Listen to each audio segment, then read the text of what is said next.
बिस्मिल्लाहिर्रहमानिर्रहीम, अस्सलाम वालेकुम। शायद हम सबसे खतरनाक फेज में दाखिल हो गए हैं। ईरान में दुनिया की सबसे बड़ी गैस फील्ड पर हमला हो गया है और ये हमला इतना खतरनाक है, इतना ज्यादा खतरनाक है कि आप अंदाजा करें कि ये ईरान की सबसे बड़ी गैस फील्ड है। ईरान के पेट्रोकेमिकल कॉम्प्लेक्स पर इतने ज्यादा फिजाई हमले हुए हैं कि गैस फील्ड में आग लग गई है। वहाँ फायर और रेस्क्यू एहलकार मौजूद हैं।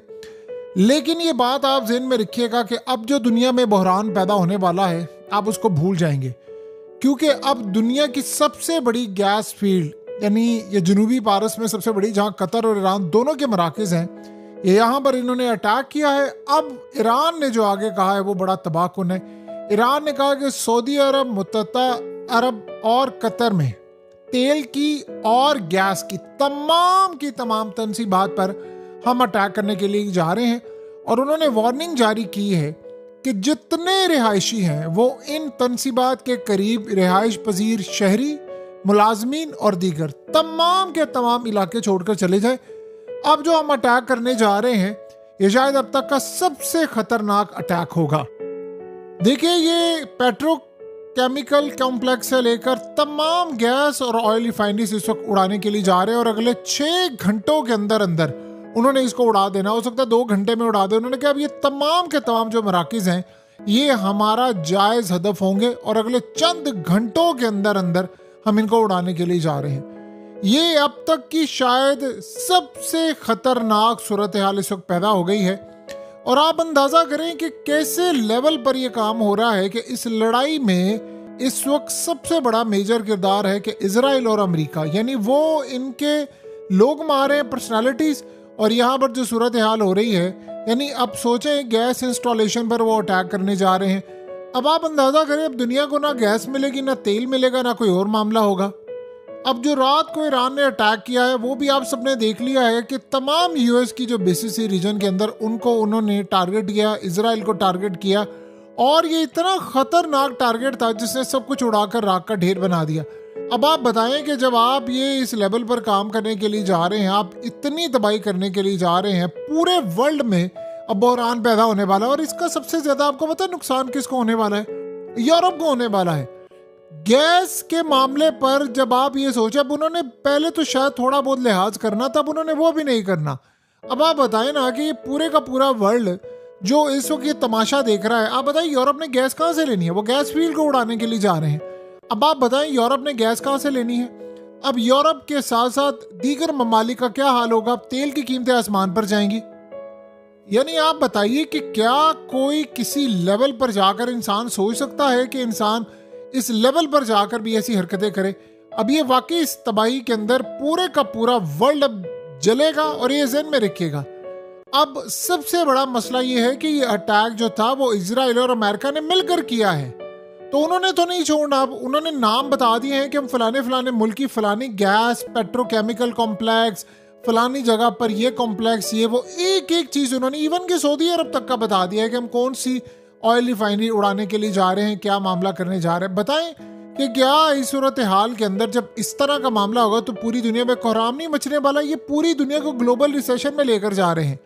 असल में यहाँ से जो अगला मरहला आएगा वो सीधा एक बड़ी लड़ाई है और इस लड़ाई के अंदर अजीब सूरत हाल ये है कि अब शायद कोई भी बचता हुआ इस वक्त नजर नहीं आ रहा।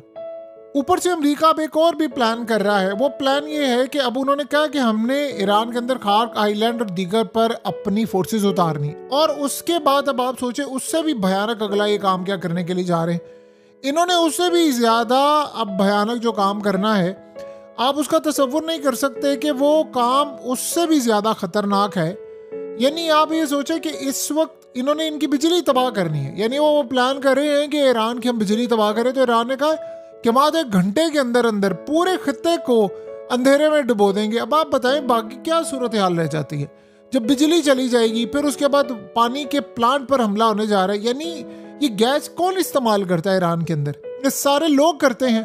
फिर ईरान जब रिटेलिएट कर रहा है, जब टारगेट कर रहा है, तो ये सारे कह रहे हैं ऐसा। अब वो देखे ना, अब इस वक्त क्या ईरान कह रहा है? वो कह रहा है जी अमेरिका ये अड्डे इनके इस्तेमाल करता है और यहाँ पर आता है। आपको पता है अली लरिजानी ने 2 दिन पहले जो बात की थी वो कितनी अहम थी। उन्होंने यही बात की थी ना कि मुस्लिम ममालिक को कि आपने अड्डे दिए हुए हैं, वहां से हम पर अटैक होता है, आपके समझ से कि हम हाथ पर हाथ रखकर बैठे रहे, यानी हम पर अटैक होते रहे, हम चुप करके बैठे रहे।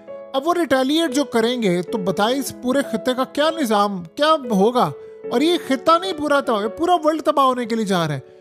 यूरोप ने ये एक अक्लमंदाना फैसला तो किया है ना कि हमने स्टेट ऑफ हॉर्मस नहीं देना और ये कुछ नहीं करना अमेरिका को, या यानी अमेरिका की मदद करने के लिए नहीं जाना। तो ये बात उनकी बिल्कुल ठीक थी, लेकिन अब जो आपके मुल्क में होने के लिए जा रहा है जो गैस के मामले पर, आप इसको कैसे देखेंगे? अब मसला सारा यहाँ पर ये है कि ड्रोन्स ने इजराइल के रीफ्यूलिंग टैंकर्स जो जेट्स थे उनको भी हिट किया है ईरान की जानिब से। लेकिन यहाँ तक लड़ाई रहती तो चले समझ आती है, लेकिन ये सूरत हाल कर देना, ये समझ से, यानी आप सोच रहे हैं कि बियॉन्ड द इमेजिनेशन अब ये सूरत हाल है कि आपने अब उनकी गैस, असल में अमेरिका का क्या जाता है, वो बैठा हुआ अपने मुल्क के अंदर, वो कहता है ठीक है अटैक होता है हो जाए। आप एक और करें ना, इन्होंने अली लरीजानी को मारा और अली लरीजानी को मारने के बाद असल मसला ये था कि एक बंदा जो आखिरी टाइम पर मुज़ाकरात कर सकता था उसको भी मार दिया। क्यों? इजराइल अब चाहता है कि लड़ाई हो। जब ऐसी सूरत हाल होती है तो अमेरिका अंधा है, उसको नजर नहीं आ पा रहा कि सारे जो जिनसे मुज़ाकरात हो सकते थे, जिनसे मामला तय हो सकते थे, उन्हीं को सबको मार दिया है। तो बाकी बताए फिर सूरत हाल क्या रह जाती है। अब यहाँ पर तो अटैक हो रहा है तो उसके बाद जो अगला अटैक हो रहा है उसका भी आप तसव्वुर नहीं कर सकते। अब 1 बाय 1 करके पूरे मुल्क के अंदर अब ये अटैक हो रहे हैं इन पर। और आप ये सोचें कि जरा ऐसी सूरत हाल क्या मामला सामने आया है कि ईरान ने अमेरिका के अंदर जो तबाही उन्होंने मचानी है वो अब ये आहिस्ता आहिस्ता मामला यहाँ तक नहीं जा रहा। असल मसला अब यहाँ पर ये है कि अगले लेवल पर ये हालात होने के लिए जा रहे हैं। यानी मिसाल के तौर पर अब ये आगे प्लान करें बैंकिंग सेक्टर को तबाह करना, तो जब ये होगा तो पूरी दुनिया में आप समझ लें कि बैंकिंग सेक्टर तबाह होने वाला है, बैंक्स हिट होंगे। यानी अब वो चीज़ें हिट हो रही हैं। ये अमेरिका कहता है दुनिया के अंदर, आप इनसे पूछे इन्होंने ईरान के अंदर बैंक पूरा उड़ा दिया है। ये कौन से वहां पर पासदाराने इनकलाब के लोग थे, यानी आम लोग थे। स्कूल में आपने 200 बच्चियां मार दिया। आपको पता है अब ये इनके पास सूरत हाल आई है, आई लेवल पर जाकर जो काम करते हैं उसमें एआई का इस्तेमाल कर रहे हैं। यानी अब एआई से मदद ले रहे थे, इनके पास आउटडेटेड इंफॉर्मेशन थी, इन्होंने समझा पासदाराने इनकलाब का। अब एआई तो आपको पता है रिलायबल नहीं है, 100% आप उस पर कैसे रिलाई कर सकते हैं। तो वो अटैक जो हुआ और उसमें लोग मारे गए हम। अब पूरी दुनिया में आप तैयार रहें, जो बहरान अब पैदा होने वाला है, तेल की कीमतें ऊपर जाएंगी, गैस की कीमतें ऊपर जाएंगी, आप अटैक करेंगे, पूरा वर्ल्ड इस वक्त तबाह होने के लिए जा रहा है। और ट्रम्प के हाथ से ये अब गेम निकल गई है, अब ये कंट्रोल में नहीं आएगी। अब आप बताएं कि जब ये कंट्रोल में नहीं आएगी, गैस की तेल की कीमतें ऊपर जा रही, पाकिस्तान मैनेज कर सकता है? आपको पता है कि गल्फ कंट्रीज के अंदर लाखों की तादाद में पाकिस्तानी काम करते हैं। अब वहां कंस्ट्रक्शन का अगर काम रुकता है, और जो रुका हुआ है काफी हद तक, अब चीजें जाहिर सी बात है पूरा मुल्क हालत जंग में, एक नहीं पूरा खित्ता हालत जंग में है। तो जो पाकिस्तान के अंदर रेमिटेंस आता है, डॉलर आता है, जब वो नहीं आएगा तो आपको पता है हमारी करेंसी आउट ऑफ कंट्रोल हो जाएगी। बांग्लादेश का भी यही हाल है, फिलीपीन का भी यही हाल है, बड़ी तादाद के अंदर। इंडिया के भी जो इस रीजन के अंदर बड़ी तादाद में, यानी आप समझ लें करोड़ों हैं उनकी पूरे रीजन के अंदर, तो वहां पर उनका भी असर पड़ेगा। तो खाली क्या इसका फेस करने के लिए ईरान जा रहा है या अमेरिका जा रहा है, पूरा वर्ल्ड फेस कर रहा है और हर किसी की करेंसी तबाह होगी और सारे तबाह हो रहे हैं। यानी अब ऐसी सूरत हाल है कि 1 बाय 1 करते करते सारे तबाह हो रहे हैं। ये अब लड़ाई इतनी खतरनाक है कि हम इसका तसव्वुर भी नहीं कर सकते। और आने वाले वक्त के अंदर आपको नजर आएगा। देखिए इस वक्त ईरान जो काम कर रहा है, ईरान अपने क्लस्टर मिसाइलों से अटैक कर रहा है और उसका इजराइल को काफी ज्यादा नुकसान हुआ है। अब नुकसान तो हो रहा है उसका, लेकिन उससे भी ज्यादा इसका मसला अब जो सामने आया है वो 1 बाय 1 करते करते नुकसानात के साथ इनकी तबाही बहुत ज्यादा हो रही है। अब ये असल सूरत हाल है कि जिसका अब इजराइल को यानी इदराक है कि, लेकिन वो ये समझता है कि अगर इतनी कुर्बानी देने के बाद, क्योंकि वो जिस यानी बिलीफ को अपनाए हुए हैं, थॉट्स को रखे हुए हैं, उसके मुताबिक ये होता है कि जब हमने कोई बड़ा मकसद हासिल करना होता है तो उसमें अवाम की, अपने लोगों की छोटी कुर्बानी मैटर नहीं करती। अब ये सूरत हाल काफ़ी ज़्यादा इस वक्त परेशान कर देने वाली है इजराइल के लिए और पूरे वर्ल्ड के लिए।